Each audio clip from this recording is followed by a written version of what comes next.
FDR came into office in 1933 to deal with the domestic crisis left behind by Republican, progressive Herbert Hoover.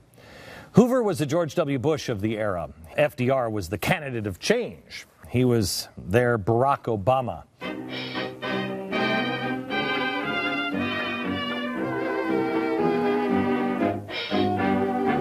Happy days are here again. That was the slogan. It was the same idea as hope and change. Except this president actually came through with the second part of his promise. FDR was going to bring in a new era of prosperity for America. He was going to unite the country. He was going to end poverty. And his New Deal for America was going to usher in a recovery for the nation and restart the engine of America. That was his promise. But he was not elected to deal with a world at war. The United States was taken off guard when it happened. Unemployment was still, years after FDR's election, at 25%. Production was down by a third. 1/2 of the nation's wealth was wiped out, gone. And because of Woodrow Wilson's policies, the United States was deeply entangled in foreign affairs, the kind that our founders warned us against. And Democrats, strangely, have always been in favor of global intervention. But they're progressives, progressive Democrats and progressive Republicans. When it comes to military, they think that militaries are unnecessary and evil.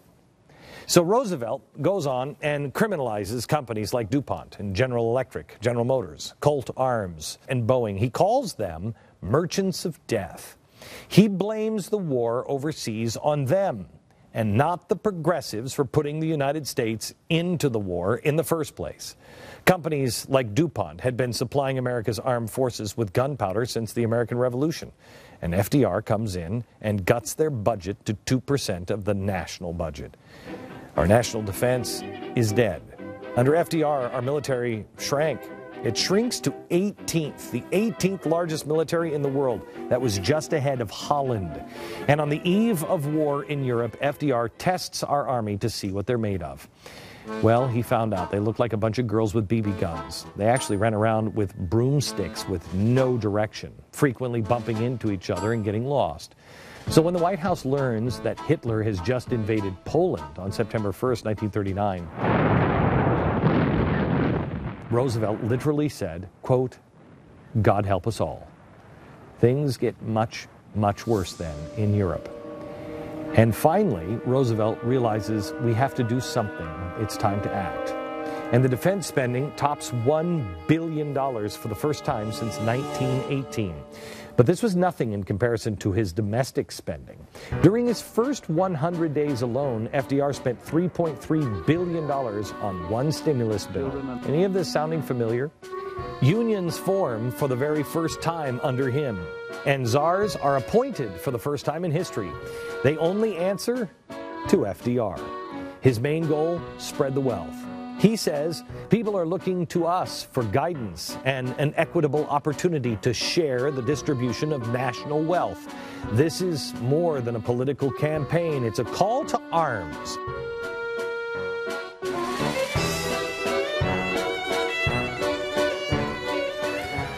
FDR creates the 40-hour work week. We have just recently reduced it further to 30 hours.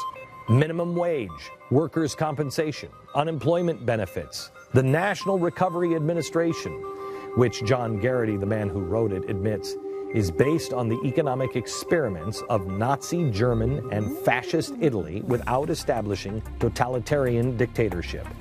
He creates Social Security. He creates Medicare and Medicaid.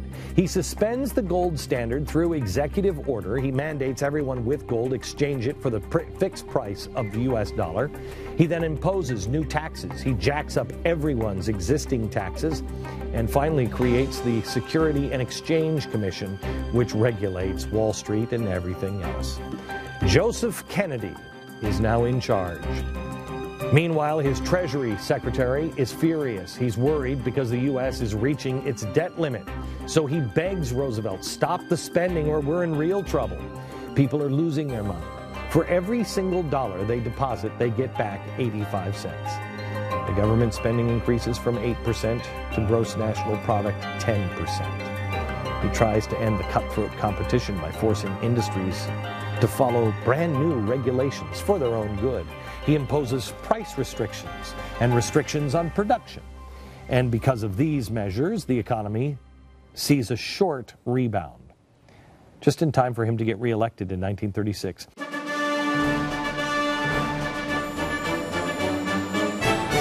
But in 1937, right after his reelection, the economy tanks again because his solutions weren't real. Everyone told him, hey, you need to stop spending. He ignored them. He launched a $5 billion spending initiative he believed would improve the economy. His budget director gets fed up and leaves because, just like Obama is doing, he believed he was doing nothing but running constant deficits to fund all of these programs. Even the Supreme Court begins opposing and overturning his overhaul. And in reaction to this, the president actually had the audacity to suggest that he would just appoint 6 new justices, saying the Supreme Court should have new blood if they weren't going to agree with him. Abroad, FDR was initially neutral, but in 1940 his rhetoric changed, and changed on a dime. No longer was he talking about neutrality. Instead, America should be, quote, the arsenal of democracy. And we went ahead and helped the British troops in Iceland first. Hitler and Mussolini grew infuriated, and they responded by joining together. Nazi Germany, fascist Italy, and imperialist Japan. An enemy that became our enemy under Woodrow Wilson. FDR starts to give direct massive military and economic aid to Britain, China, and the Soviet Union. And because the enemy had grown so ugly, the public supported the war because they were horrified. In 1940, FDR is elected for a 3rd time. No one had ever run for a 3rd term before. They followed the adage of George Washington, 2 terms is enough. But he uses the Chicago machine, and he gets elected. He moves the Democratic Convention to Chicago, where he had strong support from the city machine, which controlled the auditorium loudspeaker, while claiming he wouldn't run unless nominated by the people. He uses the Chicago loudspeaker to broadcast a public cry of, "We want Roosevelt! The world wants Roosevelt!" And consequently, he was nominated, and the Democratic National Committee put his name on the ballot. Wendell Willkie, the GOP opponent, crusades against this.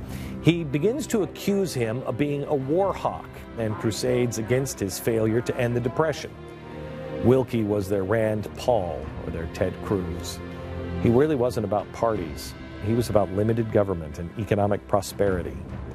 Unfortunately, today, Willkie is a dark horse, and no one even knows who he is. Let's hope that doesn't repeat itself in the years to come. In the 1940 election, Roosevelt still stresses his intention to keep the U.S. out of war. "You boys are not going to be sent into any foreign war," he says. He wins with 55% of the popular vote in 38 states. The claims about not sending anybody to war are as empty as they were when Woodrow Wilson sent them to be reelected right before World War I.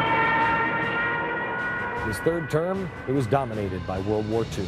The defeat of Nazi Germany became a priority for both the U.S. and Britain to ensure world safety. Most support the war, but FDR still had some critics. Those critics call FDR an irresponsible warmonger. So he initiates FBI and IRS investigations against his loudest critics. Does this sound familiar? Also, war with Japan is boiling. The world is in trouble. Then something unexpected happens. During a summit, an Army Chief of Staff General, George Marshall, a soft-spoken man who had dedicated his life to the Army, stands up and asks the president, "Sir, may I have 3 minutes?" Roosevelt nods. Yes. George Marshall, certainly not known for his eloquence, goes in and delivers the speech of his life. He says France is collapsing, Britain will be next, and the United States could end up facing Nazi Germany alone on our own shores. And because what we have done, America doesn't have the money or the ability to even make the planes. We don't have enough planes. We don't have enough soldiers. We don't have enough guns, not enough tanks or artillery or machine guns to fight a war with Germany. If 5 German divisions land anywhere on the coast, Marshall tells the president, they'll go anywhere they want. If, meanwhile, trouble heats up in the Pacific over Japan's ambitions there, the situation will be even more hopeless. Marshall told the president point blank, "It's time to get serious about arming America for the war. If you don't do something, and do it right now, I don't know what's going to happen to our country."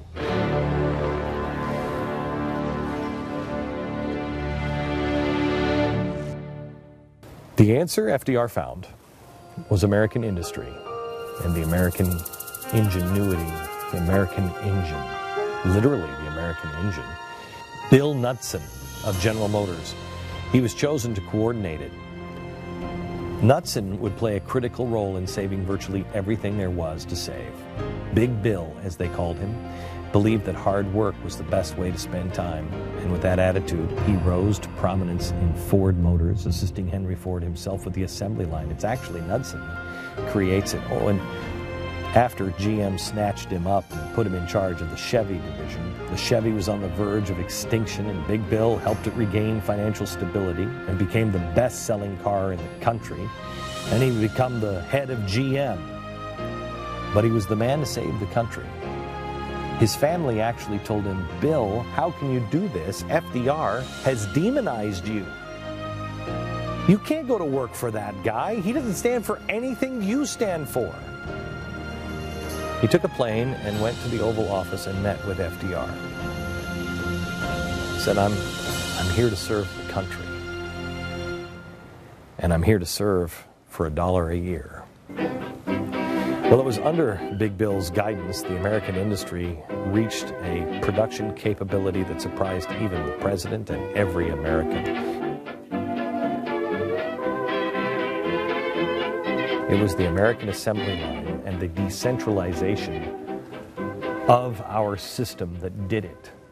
On December 7th, 1941, Japan attacked Pearl Harbor, and the U.S. focus shifted to the Pacific Theater.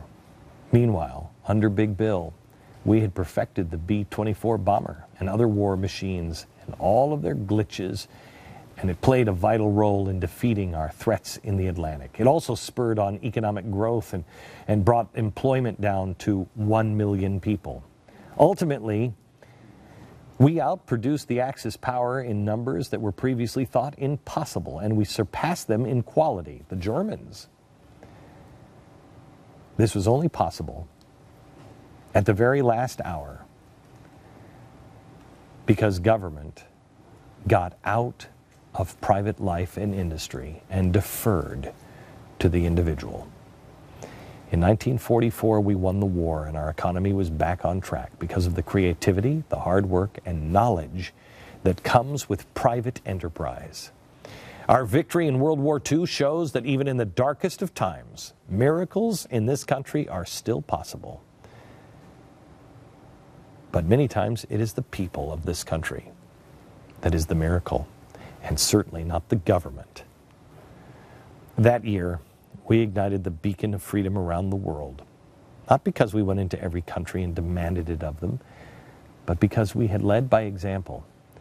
With our power and our might, we used our freedom to rescue the world and free it, liberate it from the old menacing threat of tyranny. I would ask that you would tell your story, this story, our story, to your children, so they know what really happened. They know that our freedom was truly threatened, not just externally by the Nazis, but internally by our own government. Our own government threatened our liberty and our economy. Make sure they know how and why we, the United States of America, ultimately prevailed in the end.